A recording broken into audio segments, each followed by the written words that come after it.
Toy Story 2, to infinity and beyond ridiculousness.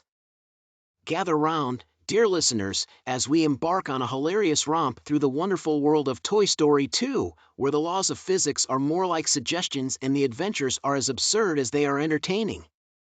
So strap yourselves in and prepare for a snarky journey into the delightful, logic-defying realm of Woody, Buzz, and the rest of the gang. First and foremost, let's address the film's central premise. A greedy toy collector named Al kidnaps Woody, forcing Buzz and the rest of the toys to embark on a daring rescue mission. Now, one must question the feasibility of a group of tiny, inanimate objects traveling through a bustling city without being spotted, stepped on, or vacuumed up. But then again, in a world where toys come to life, perhaps we should just accept that anything is possible. As we dive deeper into the film, we're introduced to a colorful cast of new characters, including Jessie the cowgirl and Stinky Pete the prospector. While these new additions certainly add a fresh dynamic to the story, we can't help but wonder how a toy that's been stuck in a box for decades, Stinky Pete, managed to stay in such mint condition. Does he possess some secret anti-aging elixir?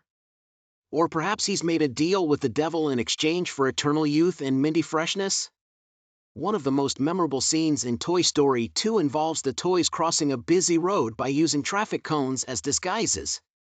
While this plan is undoubtedly creative, it's also wildly implausible. How on earth do these small toys manage to navigate a bustling intersection without being flattened by oncoming traffic? Are the drivers of this city simply unfazed by the sight of traffic cones moving mysteriously across the road? It's as if the animators took a page from the book of Wile E. Coyote and decided that the laws of physics simply don't apply to beloved animated characters. As the film progresses, we're treated to a number of thrilling action sequences, including an epic duel between Buzz Lightyear and his evil counterpart, Emperor Zurg. In this showdown, the two engage in a high-stakes battle using nothing more than their plastic weaponry and a healthy dose of imagination. It's a testament to Disney's storytelling prowess that we're able to suspend our disbelief long enough to be thoroughly entertained by two action figures duking it out with all the intensity of a Hollywood blockbuster. Of course, no review of Toy Story 2 would be complete without mentioning the film's emotional climax, Jessie's heart-wrenching ballad, When She Loved Me.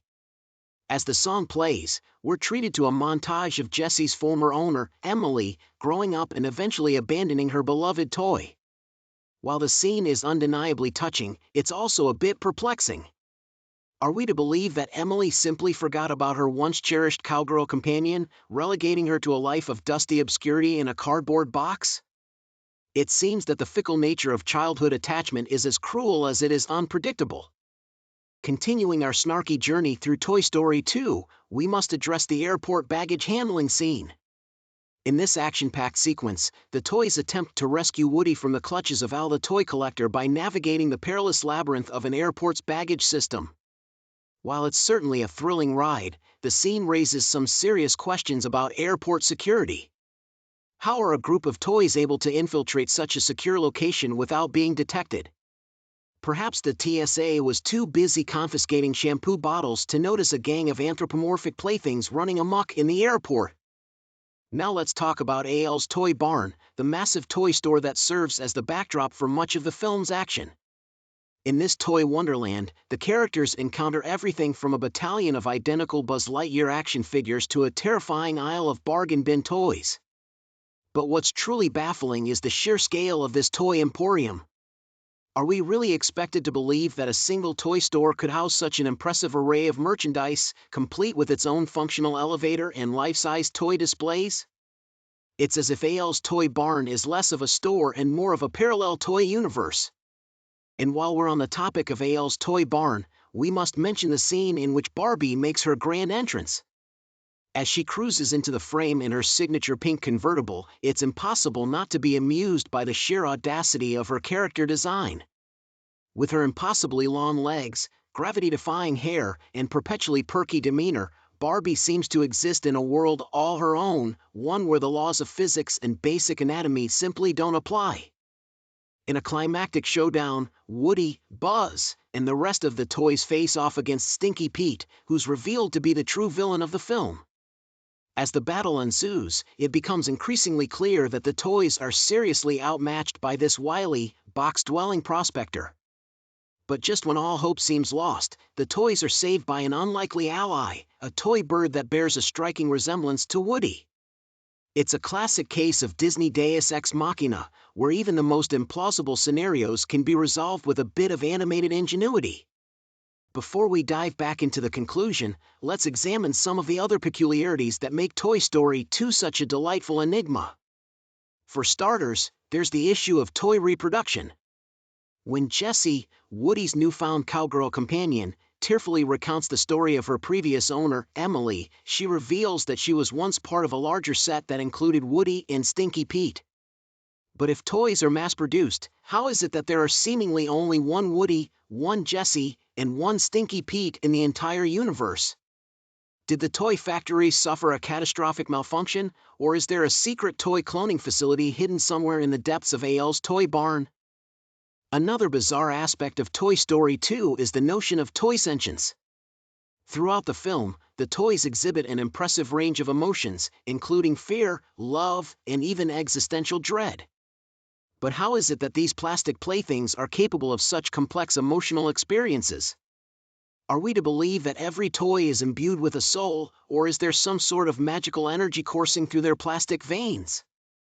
Perhaps the real magic of the Toy Story universe lies not in the antics of the toys themselves, but in the boundless capacity of the human imagination. Let's also address the film's depiction of toy repair. When Woody is brought to AL's apartment, he's meticulously restored by a skilled toy repairman who uses a variety of specialized tools and techniques to bring the battered cowboy back to life. While the sequence is both visually stunning and oddly satisfying, it raises some questions about the economics of the toy repair industry. Are we to believe that there's a thriving market for high-end toy restoration services, complete with artisanal paintbrushes and custom-made tweezers? Perhaps in the world of Toy Story, even the most mundane aspects of life are transformed into fantastical, whimsical experiences. And then there's the matter of Zurg, the villainous space emperor who serves as Buzz Lightyear's arch-nemesis. In one of the film's most memorable scenes, Buzz and Zurg engage in an epic showdown on the roof of an elevator, culminating in the shocking revelation that Zurg is actually Buzz's father, or at least the father of the Buzz Lightyear toy that Buzz encounters. This twist is a clear nod to the iconic Star Wars franchise, but it also raises some interesting questions about the nature of toy genealogy. Are all Buzz Lightyear toys related by some sort of plastic bloodline, or is the Zurg revelation simply a clever plot device designed to elicit gasps and chuckles from the audience? In conclusion, Toy Story 2 is a thrilling, hilarious, and often bewildering journey into the absurd, logic-defying world of sentient toys. It's a place where traffic cones can double as invisibility cloaks, action figures can engage in epic battles, and airport security is seemingly non-existent. And while the film's many implausibilities might leave us scratching our heads, it's the undeniable charm and heartwarming message at the core of the story that keeps us coming back for more. So gather your favorite toys, suspend your disbelief, and prepare for a wild ride through the uproarious world of Toy Story 2.